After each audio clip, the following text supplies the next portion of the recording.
Hello, hello, hello there. I'm BRC.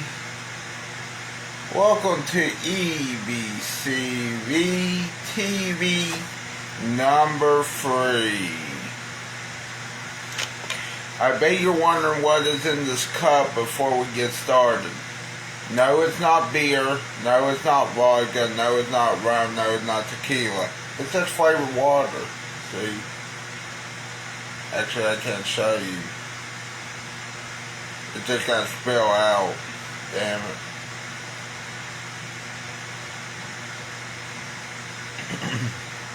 Hello there, Wesley.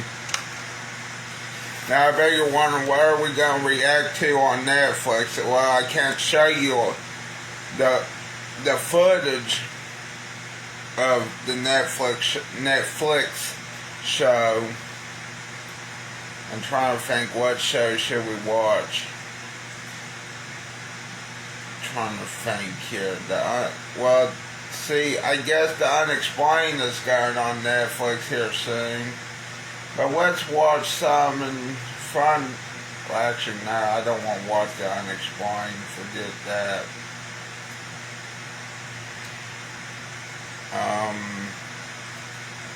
Trying to think here. What should we watch that is Ancient Apocalypse? The Americas? No. Oh yeah, I was gonna watch Jerry Springer Fights Camera Action. That's right. Hold on. Let's see this. Let me turn it up.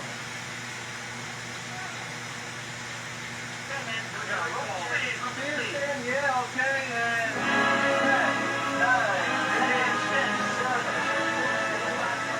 Our show was created on the studio floor in the moment.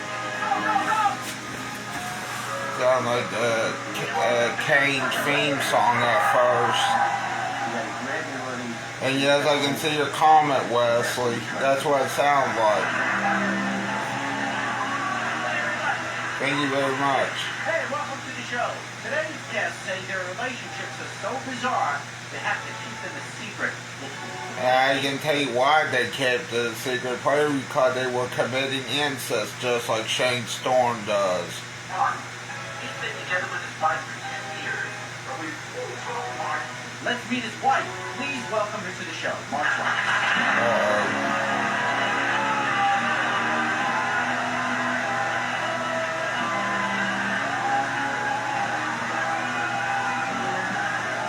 Oh, that's, no. I married a horse, really. And vomit.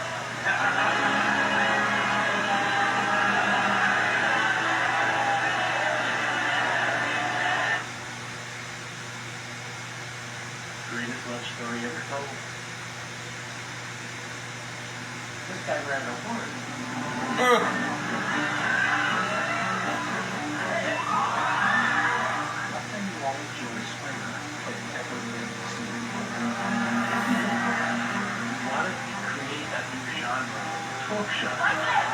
Okay, I can tell you this right now. Let's turn it upside down.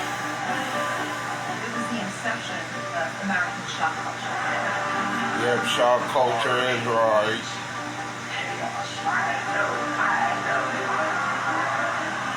It was genius. The modern version of the Roman Coliseum. Reaching that show gives you a superpower. Convince people to do shit that they wouldn't normally do.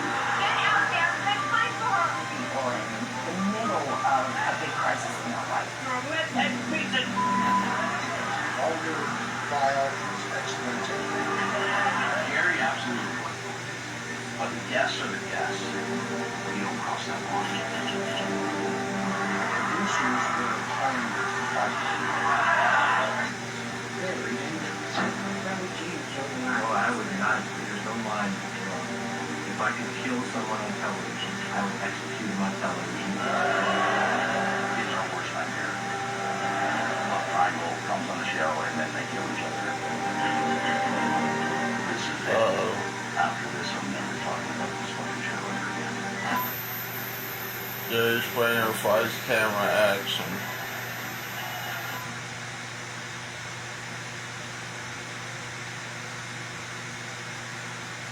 Chicago. At the beginning of 1992, we got a tip as journalists that this new guy was coming to Chicago to launch a talk show.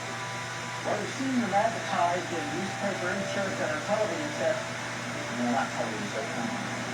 So there was a press event where this guy was introduced to the media, and that was where he outlined his vision for the show at that time. I want them to say, after watching the show, that they learned something about life that they didn't know before, and Jerry didn't get in the way of telling that story. But there was a problem. We had no idea who this guy was. We just knew his name was Jerry Springer. Councilman Springer, what are you doing? Trying to make a living.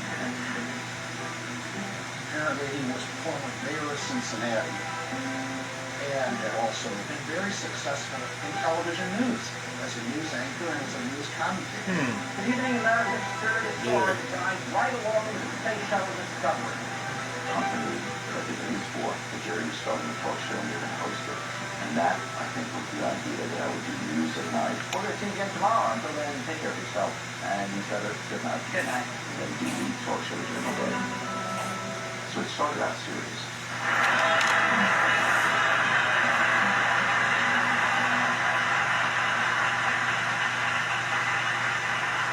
Just joined us. This is our first show, and We're putting together people who haven't seen each other for 35 years. My first impressions were, this is very unremarkable. Really nice surprise. You were going to meet your daughter Sandy, whom you have not seen in 35 years. There was nothing about Jerry or the show that stuck out among the literally dozens of talk shows that were flooding the market at that time. It was just one more show. Yeah. The ratings for talk shows always matter. Yeah. If anybody said if anything else mattered more, they're lying to you. Every morning you would get what was called an overnight sheet, and it would have all the talk shows listed and what they would do. You always wanted to get at least 2 million people watching. That was like the magic number at that time. Okay. Obviously Oprah would get like 12, 14. That show was a beast, you know? Hey, some kids, fabulous. It's so fabulous that. What was The truth is, I could do this for 50 years, and I'm the best in this window. That's the truth. Brian, in a smoking section, doesn't have the right to smoke. We all knew we were never, ever going to be Oprah. Like never. You know what I mean? It's like You're a senior in high school? Yeah. What's next? It was respectable, but it wasn't compelling. It didn't drive the audience. we sometimes had to send people out to the street to get audience to come in because, you know, it wasn't exciting to them to watch that. You know what? And they all talked to When the ratings were starting to tank, individual stations started to move the show out of its daytime slots and bury it at 1 o'clock in the morning. We were very aware that if we didn't get those numbers up, that we would probably be Clearly, something else was needed if Jerry was going to find a path to success. Yeah. basically something had to happen. And then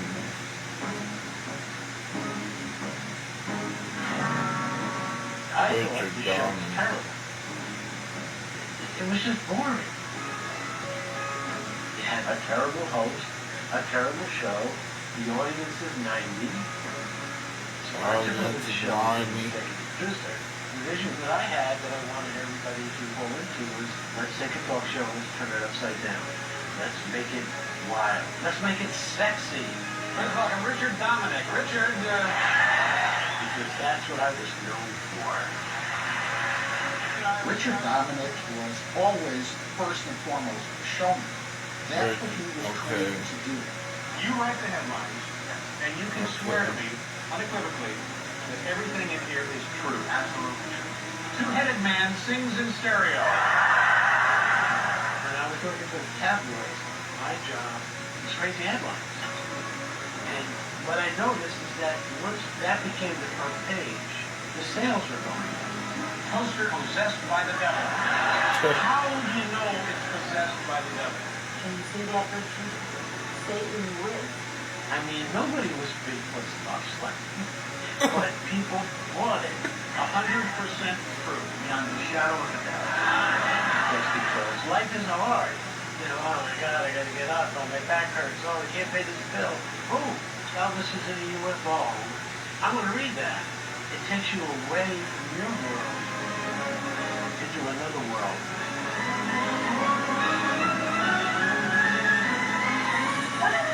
And that's what I want to do in spring. Why did you catch the toaster? Well, Richard, when all is said and done, it makes good toast. All I had to do was convince Jerry to go with the flow and do what they wanted. But his dream was not the show. His dream was politics. It's just election time, so the rhetoric flows, but not the commitment, and certainly not the money. I mean, he was an Emmy Award-winning news guy who dreams of Congress and Senate. And I remember thinking, it's going to be tough. But then me and Jerry took a walk down Michigan Avenue and kind of bullshit about, and I gave him my theory. We're on at 2 o'clock in the morning. Let's do a 2 o'clock in the morning show. Let's have some fun. Jerry is film. That's kind of risky. So I said to him, you're a funny guy. You're a laid-back guy. That's right, Bill. So let's bring it out instead of trying to hide it. He eventually saw that this had potential. And yeah, he went along with me. Okay, let's give it a shot, see what happens. All right, please welcome the host of our show, Mr. Jerry Springer. That was the beginning of Richard saying, do not bring anything to me unless it is going to be interesting with the sound off. I wanted somebody going through the channels, getting our show, saying, holy shit, what the hell is that?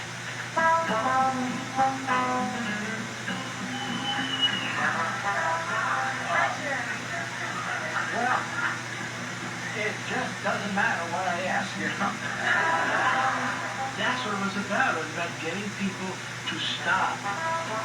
Richard, Bob, where did you get those shoes? Sergeant?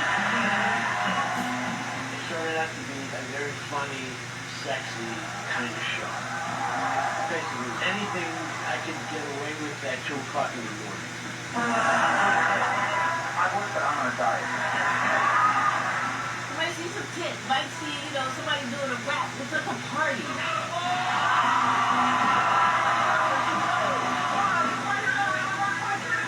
I told the state manager, he comes out, I want everybody on their feet. I want him to chant, Jerry, Jerry, Jerry. Really? Yeah, that's what I want. Because people at home, they're going to think he's famous.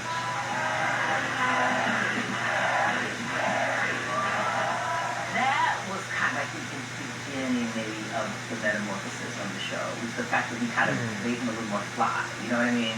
The one thing about Jerry is he had a tremendous sense of humor. And he had a tremendous sense of timing. Come on out.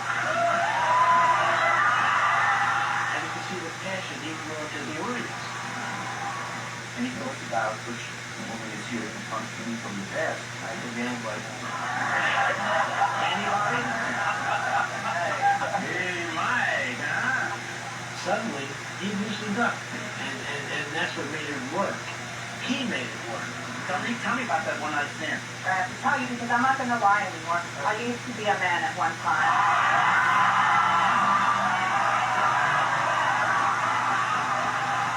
The bosses were crazy about what you guys did. They were kind of embarrassed and very angry. They'd be like, stop doing that. Don't do that kind of show. Otherwise, we're going to cancel you. Oh, they'd call every day and they'd scream and yell at me. You turned the show into cocktail table talk. What the fuck that means?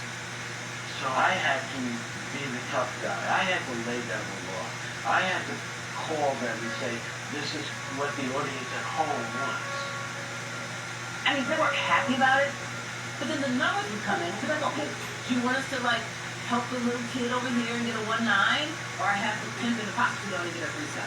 You got shoes. Now they're like, oh my God, people are watching this. So now they put it back on in the daytime, and then it would repeat at night. That's called a double run. You got double ratings. And that's what we do. This is what we can do every day.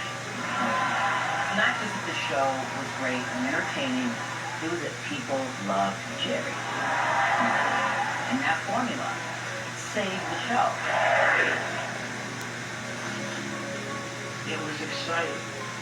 We're having a good time. We're doing great shows. We're growing an audience. This is terrific.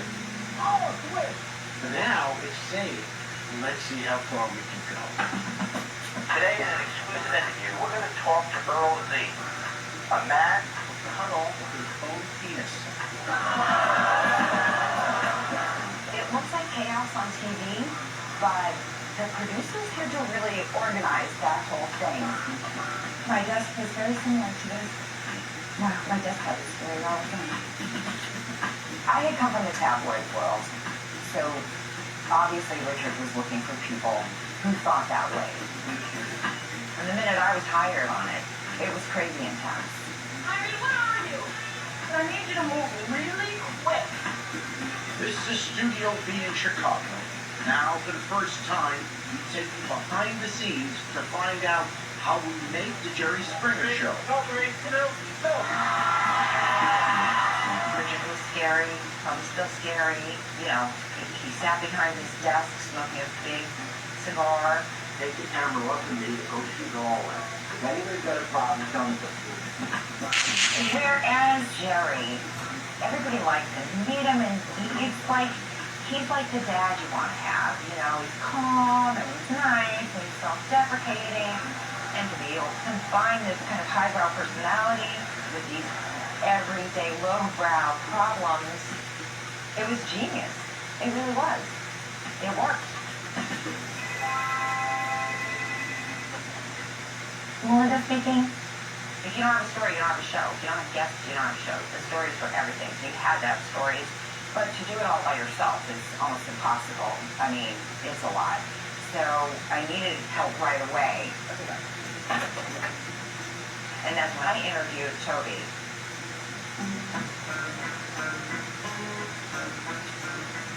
I didn't know what I wanted to do when I interviewed on the Jerry job. I just graduated college late, and I've been bartending for like 4 years. He was a very, very bubbly guy and really eager. Super eager. Can you start right away, please? Oh, this sounds great. You know, I have no talk show experience. Is that a problem for you guys? And she was like, No. you were a bartender, so you're kind of perfect, because you can talk to anyone. Springer. Yep. No, put him through. The guests were advertised for during the shows at that time especially, and people would call into the number. Right. And they would all be written down on these big sheets.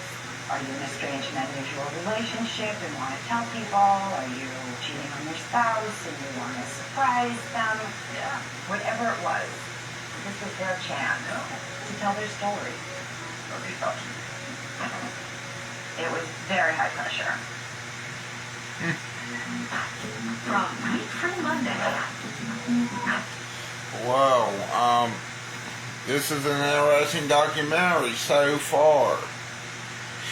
I do admit, but right now it's in the commercial for Whole Foods, it looks like. And then, never mind. Didn't know how much time and effort went into the Jerry Springer Show. I didn't know there was any effort that went to the Jerry Springer Show. But I guess there had to been some effort. God. Still working, eh? Take tomorrow off.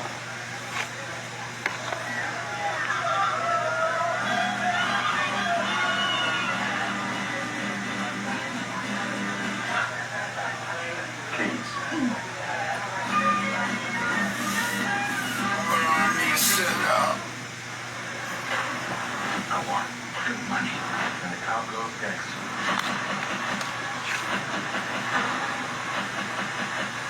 So how you gonna get in? Working on it. Gonna thieves too. Rated R. I love producing Jersey Springer. I think you gotta kind of be a nutbag to do it. The mailbox is full and cannot accept any messages at this time. Richard was a very hard taskmaster on his employees. Wonderful to deal with as a reporter on the outside, but as I would come to learn, the employees were under tremendous strain to deliver and to produce the goods specifically for only Richard. Okay, hold on a minute. Okay, I need to pause this and watch this later. I mean, this is a good documentary. I do admit. I'm out of this. I'm never talking about this show ever again. I don't think anybody knew how. Yeah,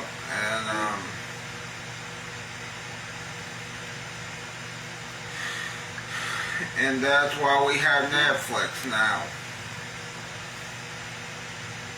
And now I want to tell you something. When the snow melts, and when the snow stops dropping to the ground too, and okay, let me rephrase that.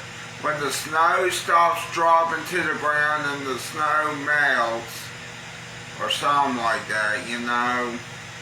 Well, guess what? Guess what we're gonna do? Or guess what I'm gonna do? I'm gonna go on the KRT again. Hopefully. Because I want to.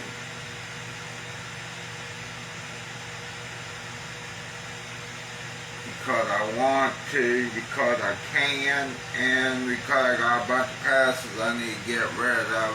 Especially the one ride passes, you know, instead of just day passes. I got one day pass and 13 one ride passes. Would you believe it?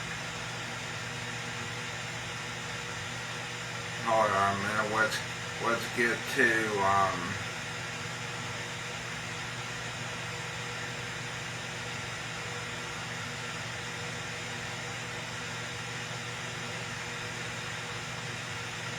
okay.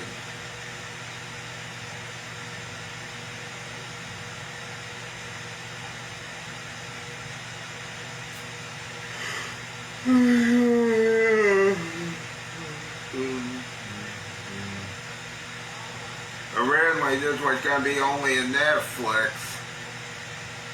you know, reaction. Now there's going to be a YouTube reaction now. Now we can watch the YouTube.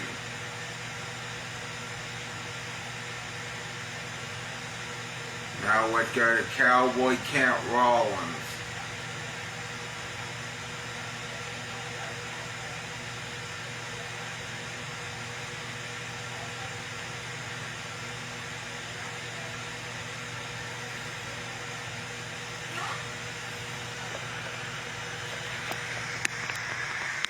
I need to go take my pills.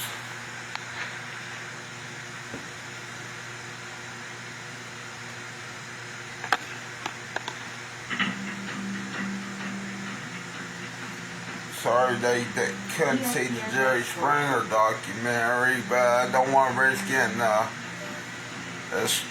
copyright notice or getting this video from getting downloaded, you know, Mexican hot dog toasted bun, layered with peppers and extra cheese. This is going to elevate your hot dog.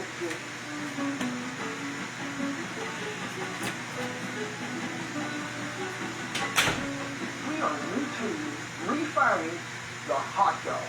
Yeah, you heard me right. Now, there's hot dog stands all over the place. You walk up there, and they just pull you one out and slap it on the bun. You got that packaged relish that you put on a little mustard, and you just walk off happy. No, I'm fixing to show you how to make what we call a Mexican hot dog. This is a hot dog that's getting sauteed in there with what? Bell pepper, serrano, jalapeno, poblano, white onion. I can hardly wait because I do love me a hot dog. And next thing you know, the hot dog championship eating deal will be right here tonight. You know, the first thing we got to do is blister these peppers, because when we're talking about a certain kind of pepper, you can't just throw it in the skillet and cook it. It's going to get too tough. We have to blister that outside layer of that skin, and then we're going to be able to peel it. We're going to get more flavor out of it that way. First up is what? The poblano pepper, one of my most favorite ingredients. There is just a little, what I call a low level of heat here, but it brings so much smoky goodness to the flavor field. Next, hatch green chili. If this was a scale from 1 to 10 on a heat level, I'm going to put him right there. So he's not really hot. Next, another one of my favorite compadres that always seems to show up here, and that is the serrano. Now, if we're talking heat here, and this is 1 to 10, I'm going to put him about a 6.5 or a 6 3/4. We're talking about blistering peppers. There's so many different ways that you can do it. You can just throw them in the campfire, just do, and you'll see them raise up and blister. They're sort of a brownish black. You're going to peel all that off. You're not burning it to death. You're not. You can do it in the oven on a cookie sheet. Preheat the oven to about 400 degrees. Slap them in there. It won't take long. Or you can just use the burner on the stove. Today, I'm just going to throw them on this camp chef burner over here and see what happens.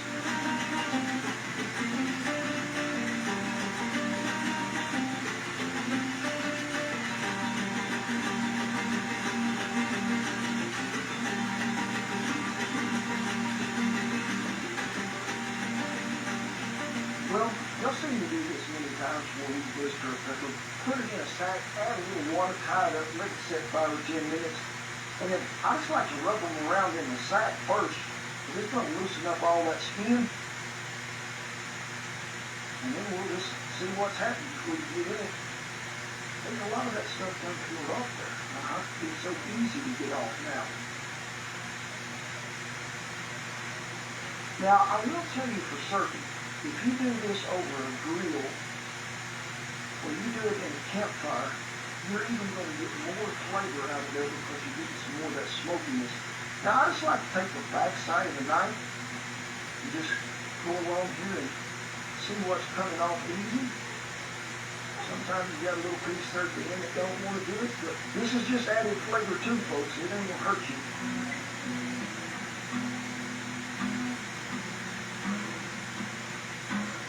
Now that we've got them all roasted and peeled, now we're going to EBCV them little peppers we do. Cut the end of them off right there by the stem, then you can just split them, you just open them up, take your knife and stuff them straight out. Oh, so easy out of every one of them. Then just cut them into thin strips. I'll meet y'all at the fire.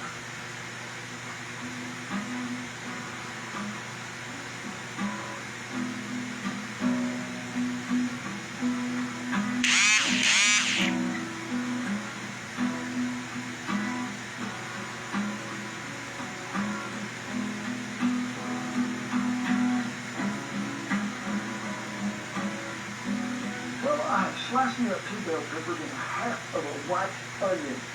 First of all, we're going to add a little avocado oil to this Stargazer brazier skillet here. We're just going to saute everything till we can get it good and tender. We added some butter to it.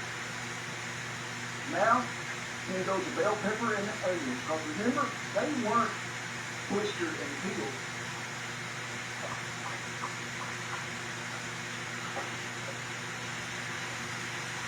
Don't walk off and leave this, just keep stirring it. You get some of that good buttery, nutty flavor that butter's going to bring out, but also we need to get everything good and tender.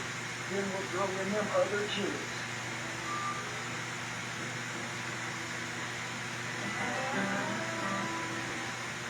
Well, them are about to get tender they are, so we're going to add them poblanos, serranos, jalapenos. And you want to keep an eye on the skillet. And if you need to add a little more oil or a little more butter in there, because you want to have just a little bit of a moisture factor in there to where everybody gets some of that love. Now when you're cooking this, I do like to give them peppers some color, so we're going to leave them in here long enough that we give them a char to them. I think that just brings out more flavor. We was over probably medium heat. I turned it up just a little, but we'll just keep stirring. We're looking for that color.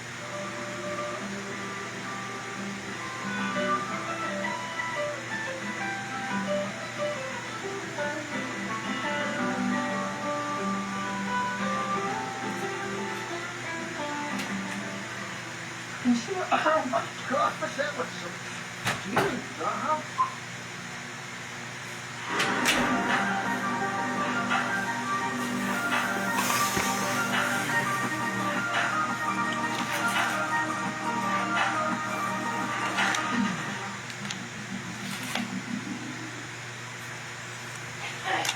color coming off there, and there is a great aroma coming out of that skillet. I got my gosh, the fumes up there. Ooh, they'll loosen the sinuses. 2 garlic cloves. Look, there's some of that hot dog really can. Yep, so we're going to break some out. Look here. You hot dogs in your pocket? No, not every day, but today is a special day, and we're using Nathan's. We're going to get them in there, get them to get some of that flavor off them peppers. You know, people be asking, maybe thinking, how come you didn't roast them wieners over a stick over the fire or something? You wouldn't have got all that flavor. You put them in here with all these peppers and onions and that garlic, they're going to absorb some of that goodness. I mean, folks, this ain't an ordinary hot dog. This is a step up and then another step up. I think it's time to do a little seasoning with some cumin, ground cumin that is. Make sure it don't say cinnamon. Okay. And I like to put our taco seasoning in there. It's a mix that we have that has a little of everything in it. We'll give it a shake of that too. You know, we're going to let this simmer probably about, I'd say 4 to 5 minutes to get them hot dogs really warmed up and get all that seasoning to hold together.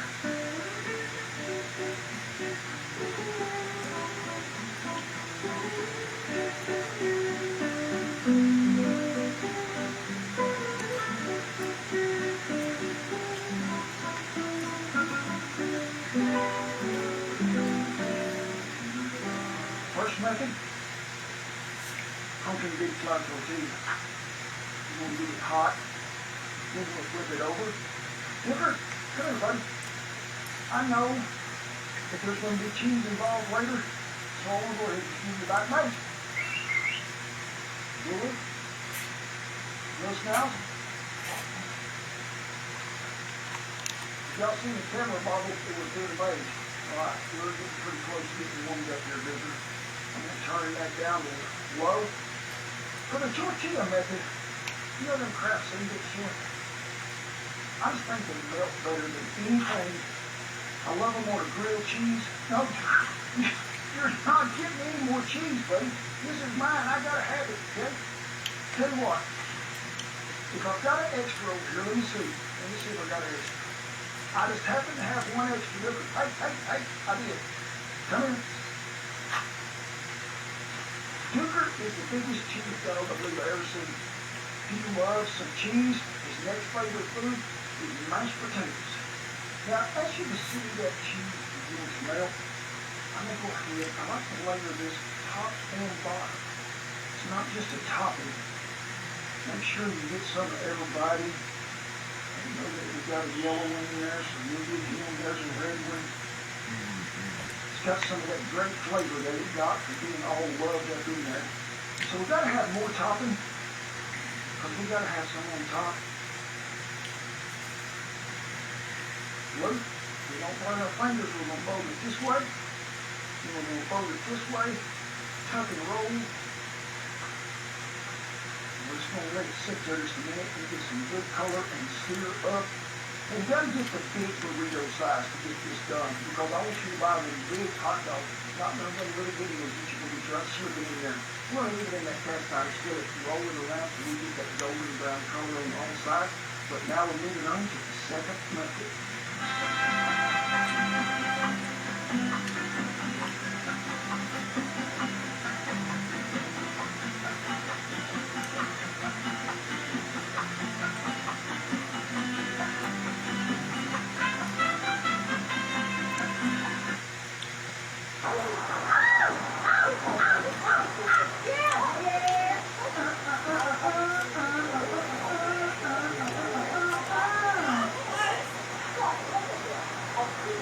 What's all you so excited?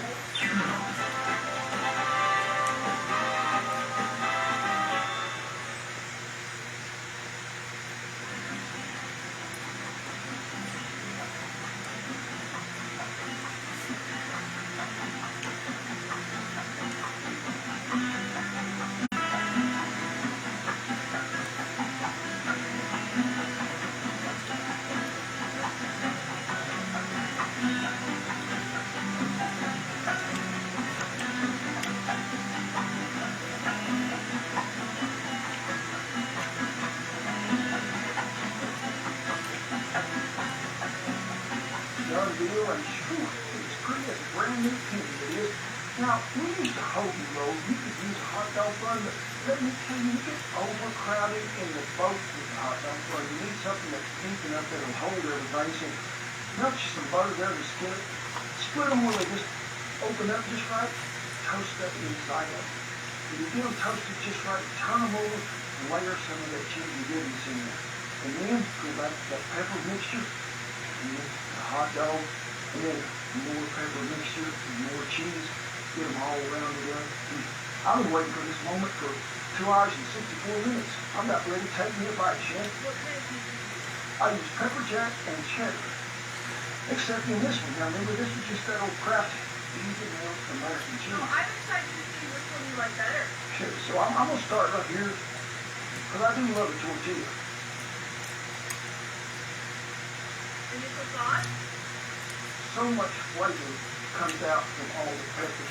I get that cumin, I get a little bit of that taco seed, and just keep it on my tongue. Beef, that's what I'm after, but I got to get a drink before I taste of it. Y'all all done had this, and it's way too spicy. So, I'm going to look good because we toasted a lot of them buns too. I like to see that, like you. I don't know which end to start on, so I'm just going to start on this one.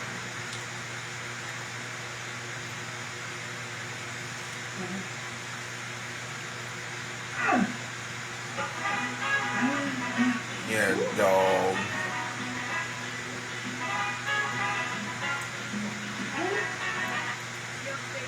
Oh,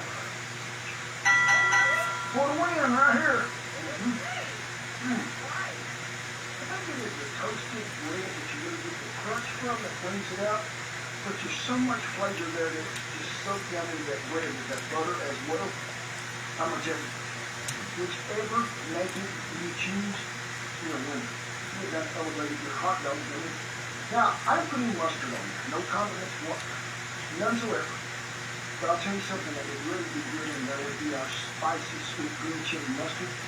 Laying some of that on there, it would be good to go, it would.